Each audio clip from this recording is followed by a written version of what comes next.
Hello है everyone. आप लोग कैसे हो? आप लोग स्वस्थ होगे और मस्त होगे, मस्तों में व्यस्त होगे। और हम सब यूट्यूब फैमिली अपना वीडियो के व्यस्तता में वीडियो बनाते हैं। और वीडियो बनाना चाहिए हम लोग की। वीडियो बनाते बनाते हम लोग अपना काम तो जारी किए हैं। और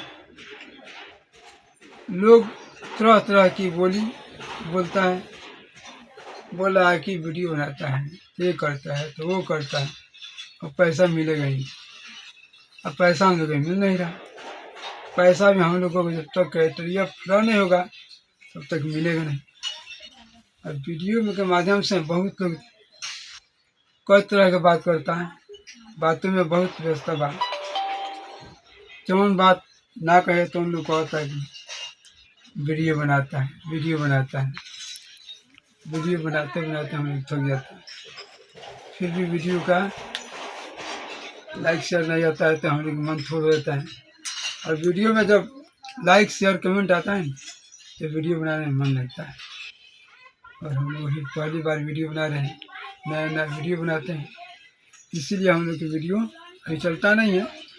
चलेगा और कमेंट वमेंट आएगा तो हम लोग के मन का मनोबल बढ़ेगा। जब मनोबल बढ़ेगा तो हम लोग और वीडियो बनाएंगे अच्छा है अच्छा। और लाइक शेयर जब आएगा, लाइक शेयर, तो हमारे देखिए वीडियो अच्छा होगा। अरे हम बनाएंगे वीडियो तभी तो कोई कहेगा हाँ वीडियो इनका अच्छा है। तो वीडियो हम लोग का अच्छा नहीं होगा तो कोई देखेगा नहीं। ऐसे ही हम लोग की वीडियो है। और आगे की बात यह है कि वीडियो में सभी लोग आते हैं और वीडियो देखते हैं, लाइक शेयर नहीं करते हैं। तो लाइक शेयर आएगा तभी हम लोग का मनोबल बढ़ेगा।